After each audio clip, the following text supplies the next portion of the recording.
9 years ago, in one of Father Dawood retreats, a group of us met and we had a vision. The vision was, there are so many accomplished doctors, pharmacists, physical therapists, nurses, and all other healthcare providers who are not united in one society. Many of us who get consultations from Egypt are doing it on a sporadic basis. So this is when we decided, let us actually go ahead and start doing a group called CMANA, Coptic Medical Association of North America. I can't believe it's 9 years. My colleagues will be presenting more about what had happened during the 9 years. But I can tell you, I'm called the president like many other presidents in the world who are useless. But really, without an amazing board and amazing cabinet, we would have not been here today for the second year of CMANA. You will hear from my board members the accomplishments that this society have done and hope to continue to do. If you think we are having a lot of employees, you are mistaken. Only 2 of the whole group is part-time workers. The rest are all volunteers. So anyone you see doing anything, please remember he's doing it just for pleasing God. I would like to personally and ask you all to appreciate a person who is behind all of what we are in today, the person who had prepared the event and have put together a beautiful, beautiful setup, Jan Ozeki. Please give her a bit. This year, attendees of the gala is exceeding 200 members, which I hope all of them will become either members of CMANA or friends of CMANA. This year is an amazing year because we have a very important guest of honor that I personally feel very privileged to be sitting next to him, Engineer Mr. Naguib Sawiris.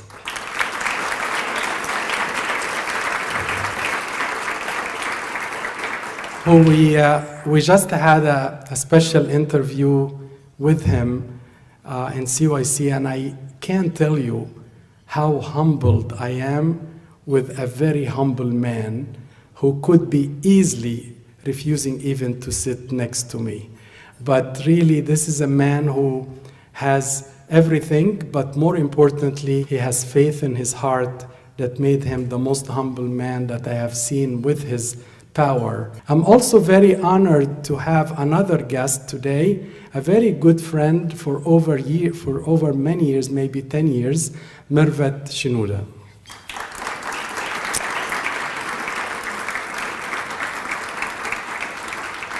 You will see her in her Ethiopian attire because we don't know even what's her nationality anymore, because she spends in Ethiopia more than she spends in Egypt. Without too much delay, I would like to introduce Dr. Ayman Skander, who really have put a lot of effort, time, that I feel very embarrassed to be called the president, and he really done everything. I'm just here a face. But I'm very happy to have him as a friend and a very important member of CMANA. Please welcome Ayman Skander.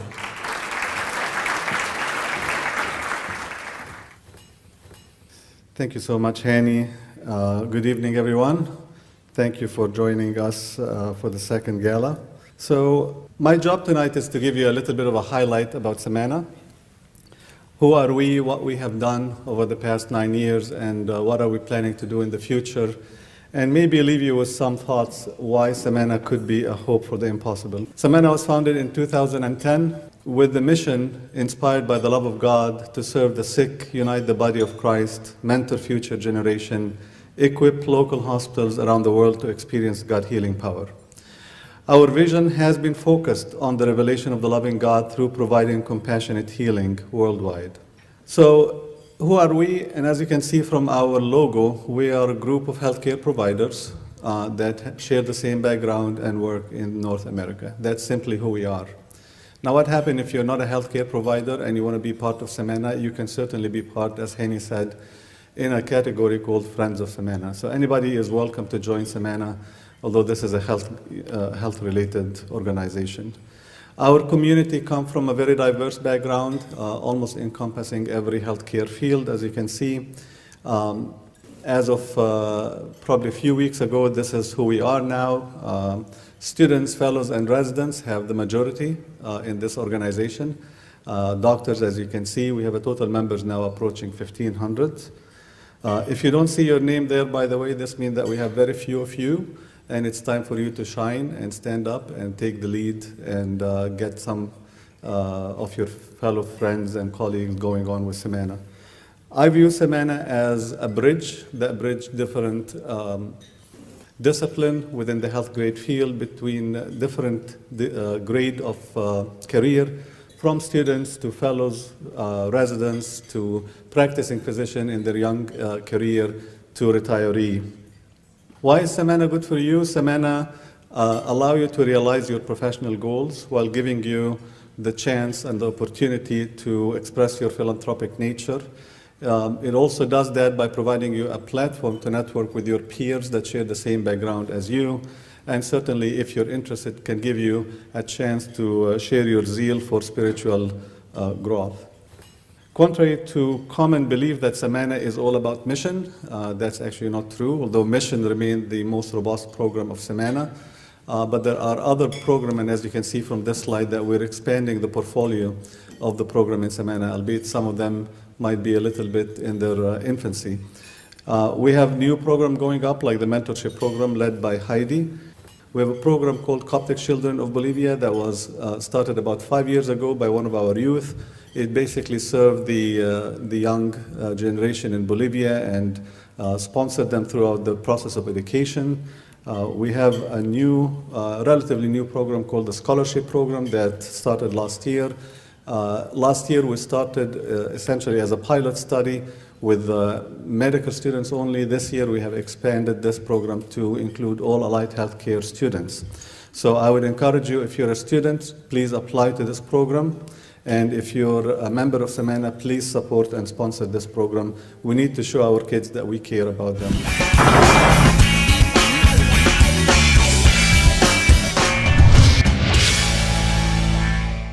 Obviously, other than the mission at CMANA, student residents and fellows program have been the most successful program, and it's growing exponentially. They host a national retreat or a national conference every year, which is extremely well attended. They have health ed, they have local community service, they join mission trips, and we are hoping to expand more in assisting incoming residents. We serve also some medical services, consulting abroad with Egypt and other countries, send medication, equip local hospitals, and obviously missions remain to be the highlight of CMANA, and George will follow me with another talk that will expand on this. So what about the International Proctorship Program at CMANA? The idea of this came to Samuel Salib, who is sitting with us tonight, in 2018, but the first trip took place in March of 2019. Our ultimate goal is to be able to send 4 small groups to travel to Egypt twice a year with a focus on laparoscopic surgery, specialty surgery, subspecialty medical services, and nursing. In fact, Samuel is traveling tonight or tomorrow morning to Egypt for the second trip with a program that is focused only on nursing in Egypt. Again, Samuel was, I don't know if he was lucky or talented, to be able to secure 4 simulators from Germany. These simulators cost about $40,000 each, and they've been granted to CMANA for free. So as Hani said, we're hoping this night to raise at least $60,000 to be able to cover this new program at CMANA. About 10,000 of those will go into the delivery of those 4 simulators to Egypt. About 30,000 of those will be to purchase 2 laparoscopes, and about 20,000 to buy the disposable and other products. What about the CMANA mental health program? That's the second program that is relatively new to us. This, as you all are aware, mental health problems are growing exponentially. and our Coptic community is not immune. In fact, we have a problem in the Coptic community in the fact that people are not willing to admit the problem or know how to treat the problem or seek attention for the problem. A lot of our clergy have issues with that as well. Mina Merham, under the guidance of Hani Ashamallah and George Tedros, have started a very, very exciting new program with 3 goals in mind. The first one would be to research the possible barriers that hinder the Coptic community from seeking attention, while educating the clergy and the servant as how to recognize the problem and be able to refer the patient, and certainly create a good referral program for those victims of this problem. As of now, Samana is not offering treatment for this problem, but this hopefully will come in the future. Samana was incorporated, as I said, in 2010, and 2010 witnessed the very first mission trip to Egypt. 2011, the revolution happened, and we have to switch gears, so we couldn't go to Egypt. That sparked the idea to go to Ethiopia, and that opened the door to Samana mission worldwide. 2013 witnessed the debut of the student chapter and the first student retreat. 2014, Samana hit the very first $100,000 in revenue. 2016, we were able to hire the first part-time coordinator, and also 2016 was the very first health ed trip with the students. In 2017, we launched a scholarship program. In 2018, we had the very first CMANA Gala, which was a great blessing to us. This year, we have witnessed the first bioethic conference for Samana. This is a very exciting program as well, and we're hoping that this will grow with Samana. And as I mentioned, the launch of a very 2 exciting program, the proctorship program and the mental health program. About the last 10 years, Samana had, even though we're still in our infancy, but had some impact and some achievements. Of course, mission remained to be the most common and the most impressive and robust program. Again, George will expand on this later on. In terms of monetary impact for Samana, we have funded a lot of projects in Egypt as well as outside of Egypt, as you can see. These projects are direct contribution. There's a lot of indirect contribution like medication and equipment and so on.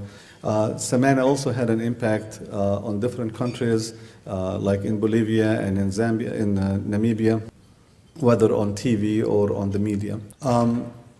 What are we hoping for in the future? There's a lot of hopes, but I summarize very few of them here.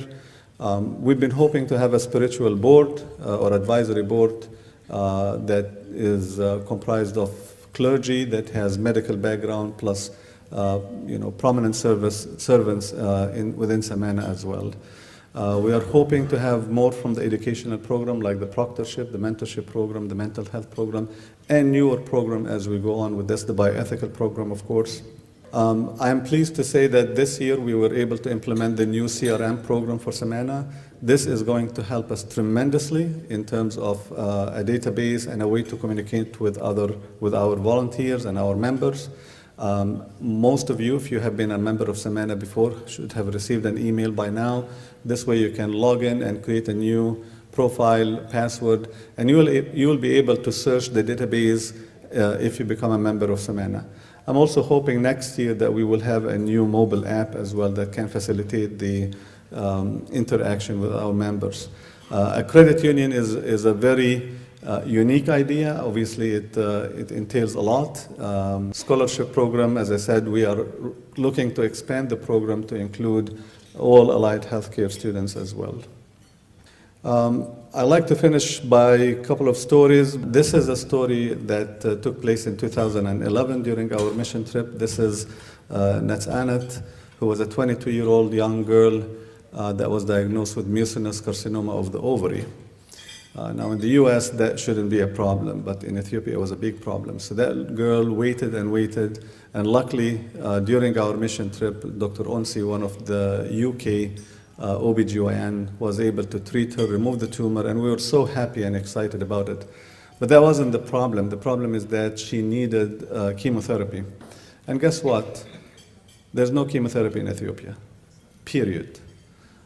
As opposed to thousands of protocols that we have here and hundreds, if not more, of research protocols that evolve every day.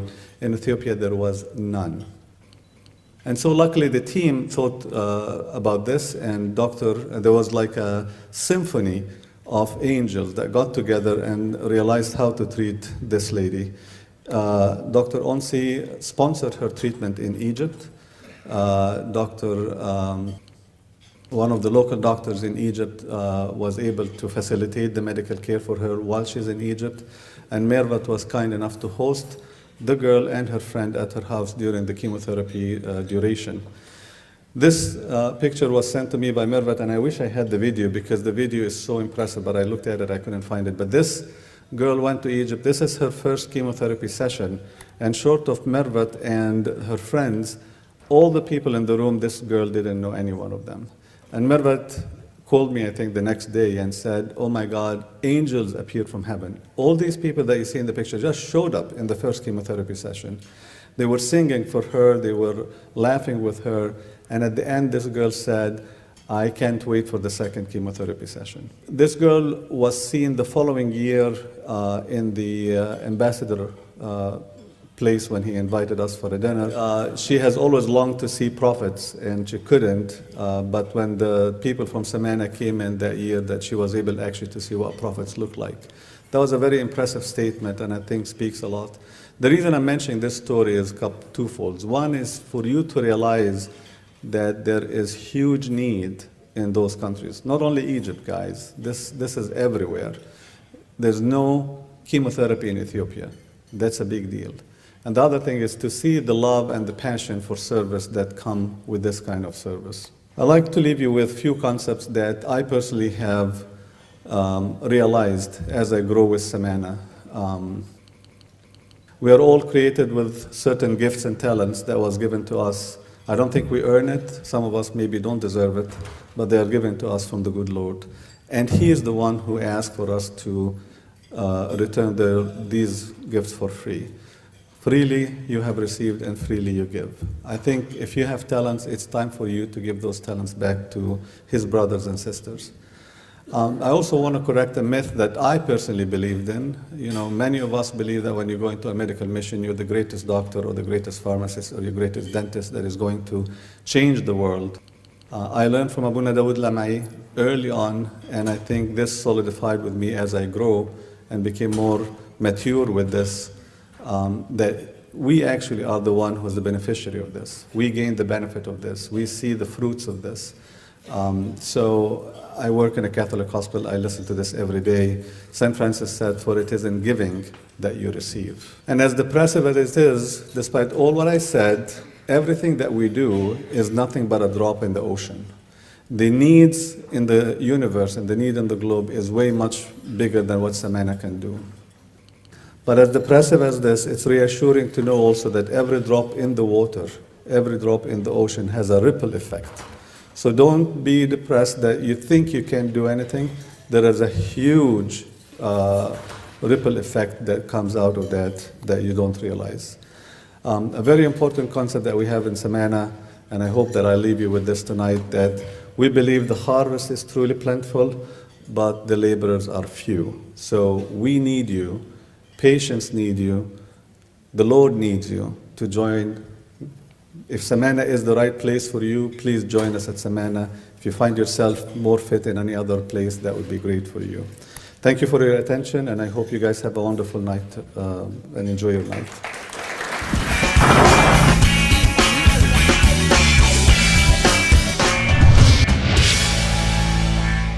By trade, he's an interventional cardiologist in Minnesota. He's a father of 3 children and lives with his wife there. By passion, he's a great and faithful servant at his hospital and globally. He just came from Dubai and Egypt after spending 2 weeks. And by force, he's a member of Samana, obviously. Please help me to introduce George.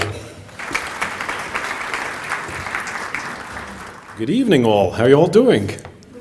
We're excited to have you here. It's a privilege, it's a blessing that every time we come back here, because when we come back, it's a coming back of a family and a friendship. A lot of people actually ask us, what is Samana? Until now, I actually struggle sometimes to identify who we are, because a lot of people think, well, it's a nonprofit organization. But I don't actually think of it as an organization. I think of it mainly as a friendship that has initiated a ministry. When Hani was talking about this, when we all gathered together, one of the things that kind of made us think we wanted to start this is that we were friends and we thought about something. What do friends do? You enjoy company. You enjoy each other's company. And we figured out, well, we can really love this idea to enjoy each other's company when we're serving the Lord. How better could that be? Every year, like when we did it last year, I left you with an image. What is the missions committee? And this year, I want to leave you with this image. When I thought of the missions committee for me is a platform. Okay? What does a platform mean? A platform is that basically we are trying to get to you today. It's not a matter of numbers and statistics. We're trying to get to you that Samana becomes a platform for each one of you to figure out a way how you can serve God. Okay? It's our job and our duty as the missions committee to figure out how the 1,500 members, Ayman that mentioned, 1,500 members, how we can get them to serve God. And it's our job to figure out how to match you with where you can serve. So Samana becomes a platform, and that's one thing that I'm very proud to talk about. As Ayman said, it started in 2010, medical missions serving in 3 different areas, medical, spiritual, fellowship. You all know that it's one of the things that we've also learned over these 9 years. God opens doors and closes doors, okay? I remember vividly, and Ayman just mentioned this, in 2011 when we were kind of gung-ho on going to Egypt, okay? Because most of us, when we started, we wanted just to serve Egypt. And as if God, exactly as the time of the Pentecost, when the persecution happens and he spreads them all over the world, okay? We remember at that time vividly when the call came to us, it was about, May, June. No, you're not welcome in Egypt. You can't come. And a lot of us thought at that time, is like, you know what, we're done.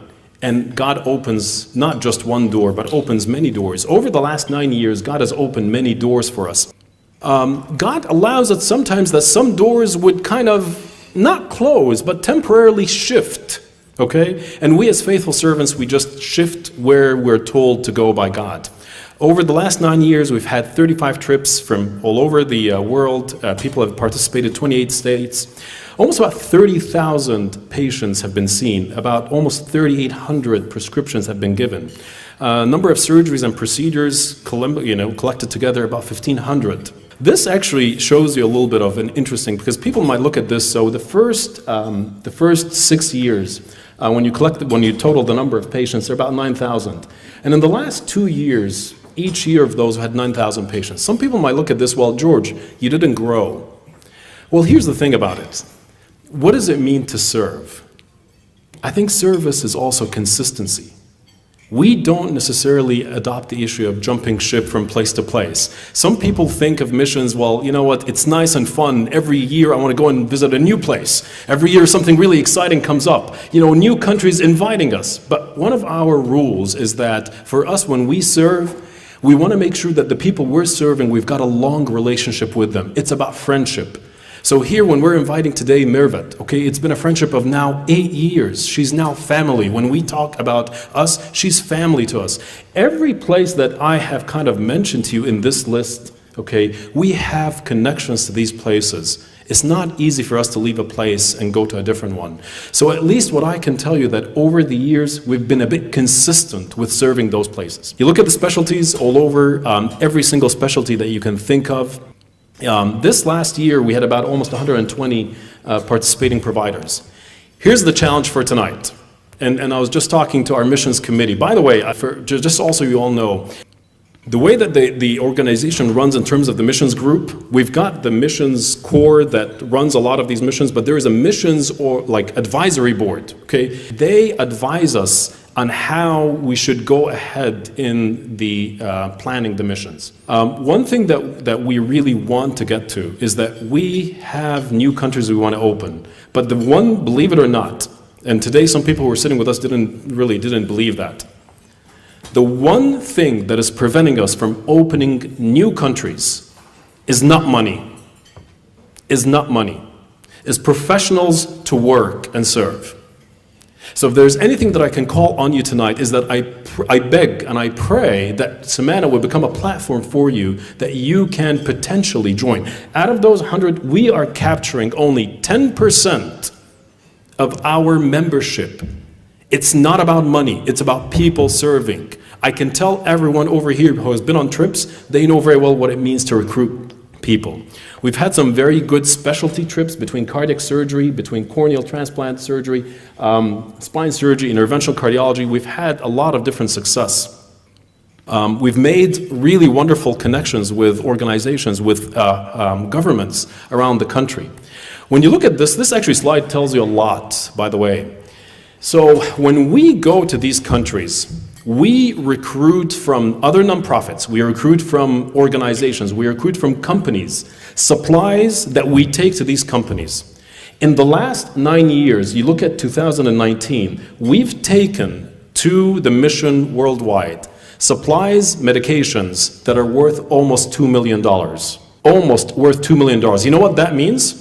We've earned the trust of organizations that are willing to give us those supplies to take it where they need. And that applies to medical supplies, to stents, to surgical supplies, to medications. This last year almost was about $2 million. You see from 2017 to 2019, $2 million worth of supplies. We've grown better. I think when we started about 9 years ago, we were a little bit naive in terms of how we can deliver care. We've grown and we've learned how to do it in a better way and in a sustainable way. And one of the initiatives, and as Ayman said, is talking about this training, how to train the people who are delivering there. So we've learned how to become better sustainable. So where do I leave you here tonight?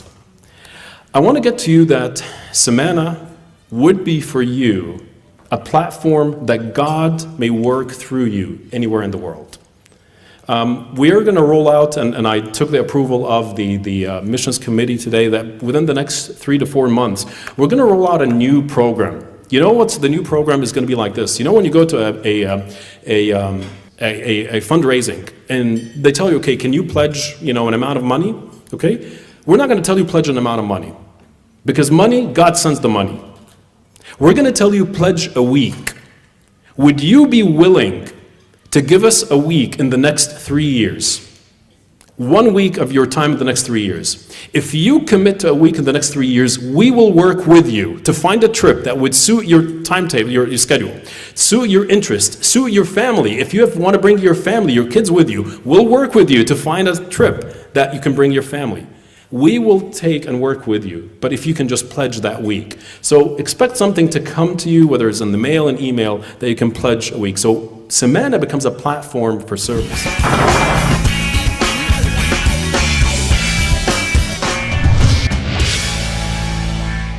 Samana becomes a platform for change, and I'm going to invite one of my dear brothers, Dr. Ayman Farag, just to come and share, because all these, I can show you as many numbers as you like. To me, actually, the 2 million supplies is not the issue. To me, is one story that makes a difference. And the fact that can I, as a missions committee, duplicate this story times 1,500? Because we've got 1,500 members. If I can multiply this story by 1,500 members, then we would have succeeded. So I'd invite Ayman to share his story, and then we'll finish from there.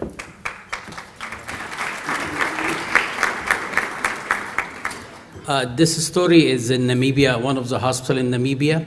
And after I did the surgery, I was so tired. So I sit, as you see, a big man sitting in a small chair. And the guy looked at me. So I opened my arm, and he looked at me. He gave me a big hug. I post this in a Facebook. I say 17-hour traveling and worth it to be a big hug. The guy, after he left me, he went back to his mother asking, is this my dad? He hugged me so deep, I felt his heart. He's touching me that small kids felt how hard my beating when I hold him. Trust me, the mission changed me. The mission helped me and support me. I learn from everyone in a mission. I'm really enjoying every time I go on mission. Especially I enjoying one of my friends, which he was the chief resident. He was putting people to sleep in a mission, and he holding the patient hand, and he kissed the hand of this patient, and he put it in a poem, and he say, this kissing, I kiss Jesus' hand.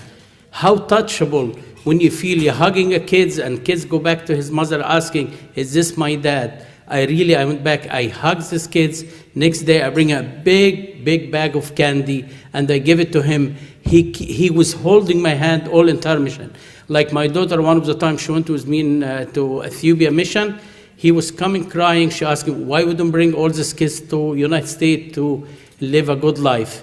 So really, the mission is touching me more than touching the patient. I really earn a lot of things through the mission. Thank you.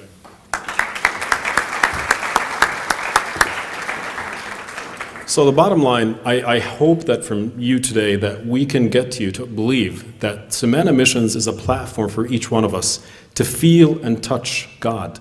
One thing I always say when I'm dealing with our younger generation, I tell them Samana and the missions saved my career because it gave a meaning to my career where just working at the hospital sometimes stretched it.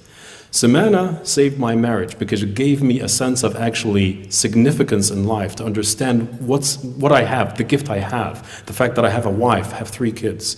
So in many different senses, that actually, it's impactful on our new generation.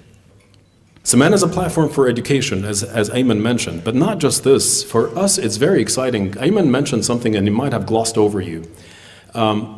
When he said that the highest category in our membership is what? Students and residents. That to me is the future, okay? To me, if there's one thing I am proud of as a Coptic organization, it is this. Because many Coptic organizations, when they're made by old people like us, I'm not that old, but I've got older brothers, okay? A lot of times it kind of almost like undermines to the point that the people who are younger cannot even breathe through and break through and join. That's not Samana. Samana is inviting for all the younger people. In fact, as I said, I recruited my replacement, Mina, to come and actually take on after that. That is a huge deal. So it's a platform for education. When we started the health education program, it was amazing because we've taken now youth who are 18 to 22 years old going and doing a purposeful mission, changing the world. We're starting very early in this.